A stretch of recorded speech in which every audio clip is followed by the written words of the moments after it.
नवी मुंबई महानगर पालिका आयुक्त डॉक्टर कैलाश शिंदे ने शहर में चल रहे विभिन्न विकास कार्यों का दौरा कर प्रगति की समीक्षा की। इस दौरान उन्होंने घणसोली एरोली लिंक ब्रिज परियोजना का निरीक्षण किया और अधिकारियों को काम में तेजी लाने के निर्देश दिए। इसके अलावा आयुक्त ने कोपरी स्मशान भूमि, कोपरी नाला सेक्टर 29 नाला, वाशी सेक्टर 17 नाला और अम्यूजमेंट पार्क कोपरी का भी दौरा किया। निरीक्षण के दौरान डॉक्टर शिंदे ने संबंधित अधिकारियों को कार्यों की गुणवत्ता बनाए रखने और तय समय सीमा के भीतर परियोजनाओं को पूरा करने के निर्देश दिए हैं।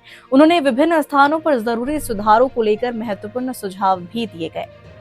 नवी मुंबई महानगर पालिका आयुक्त डॉक्टर कैलाश शिंदे ने शहर में जारी विभिन्न विकास परियोजनाओं का स्थल निरीक्षण कर कार्यों की प्रगति का जायजा लिया। सबसे पहले उन्होंने घणसोली एरोली लिंक ब्रिज परियोजना का दौरा किया, जहां अधिकारियों से निर्माण कार्य की जानकारी ली और परियोजना को समय पर पूरा करने के निर्देश दिए। इस लिंक ब्रिज को शहर की यातायात व्यवस्था के लिए महत्वपूर्ण माना जा रहा है, जिससे नागरिकों को बेहतर कनेक्टिविटी मिलेगी।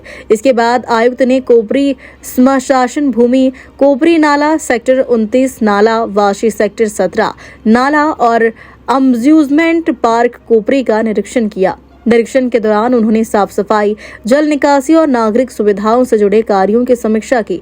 डॉक्टर शिंदे ने अधिकारियों को सभी परियोजनाओं में गुणवत्ता और सुरक्षा मानकों का पालन सुनिश्चित करने के निर्देश दिए। मी आज सकाळपासून सुरुवात केली तर पहिल्यांदा ऐरोली घणसोलीचा आपण जो ब्रिज आहे, घणसोली बाजूची मागच्या वेळेस मी ऐरोली साईडने बघितलं होतं, आज घणसोली साईडने मी बघितलं।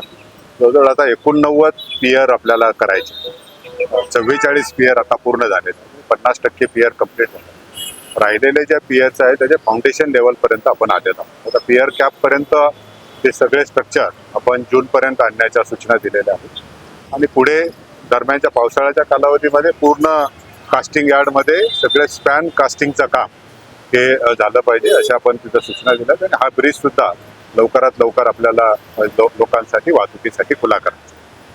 त्याच्यानंतर आपण जे नाले सफाई, पावसाळ्यापूर्वी आपण नाले सफाई करतो, स्वच्छ भारतचे आता कामं चालू आहेत, तेही मी पाहणी केली।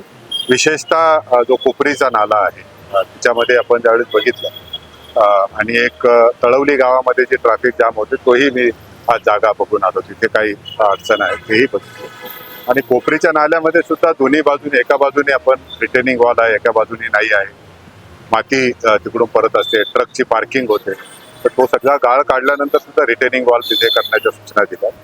त्याच्यानंतर पुढे मी गार्डनला गेलो होतो कोपरीमध्ये, तिथेही तो आपण जे काही खेळणी तयार केलेली आहे, एक आपण कासव, मोठा कॉन्क्रीटचा कासव केला आहे, त्याचं स्ट्रक्चरल ऑडिट तो पडायला झालेला आहे आणि त्याच्या मेंटेनन्स बाबतीचे सगळ्या मी सूचना तिथे दिल्या। आणि आता मी इथं ऑरेंजा कॉर्नरच्या इथे ज्यावेळेस उभा आहे तर हाही मोठा नाला आहे, 15-1 फूट आता जवळजवळ सिल्ट त्याच्यात झालंय आणि याच्यामधलं सिल्ट पूर्ण काढून घेऊन जसं आपण बाजाराच्या बाजूने, ट्रक टर्मिनलच्या बाजूने जसे आपल्याला पार्किंगला एक आपण भिंत बांधलेली आहे STPच्या बाजूने, तशीच एक भिंत रिटेनिंग वॉल ऑरेंजा कॉर्नर पासून ते पूर्ण आपल्या ह्याच्यापर्यंत पुढे कुठलं हायवे पर्यंत, पाम बीचच्या पर्यंत तोही सूचना दिल्यात आणि पूर्ण गाळ काढण्याला STPचं पाण्याचे सुद्धा पाईपलाईन जे आहेत त्या सुद्धा लिकेजेस आहेत त्याही पूर्ण करायला तिथे सांगितलेलं आहे। मला वाटतं की ही जी कामं आहेत ही पावसाळ्यापूर्वी पूर्ण होतील अशी सर्व यंत्रणा तर आहे, पण आता त्यांना त्यांच्या मागे राहून ते पावसाळ्यापूर्वी ही सगळे नाले जे आहेत, खरं नाले आतापर्यंत साफसफाई होत असताना आपण फक्त गवत काढणे, अडथळे काढणे एवढंच काम झालं। पहिल्यांदा मला वाटतं की हे सगळे गाळ काढण्यासाठी सुद्धा आपण आता सुरुवात झाली। निश्चितपणे त्याचा फरक नागरिकांना दिसेल आणि पावसाळ्यामध्ये होणारा जो त्रास आहे आणि एरवी सुद्धा त्याचं जे पाणी येतं, भरतीचं पाणी येतं, त्याच्यावरही काय उपाययोजना करता येईल त्याच्या मी आता सूचना दिल्या। निश्चितपणे याच्यामुळे सुधारणा होती असं मला आशा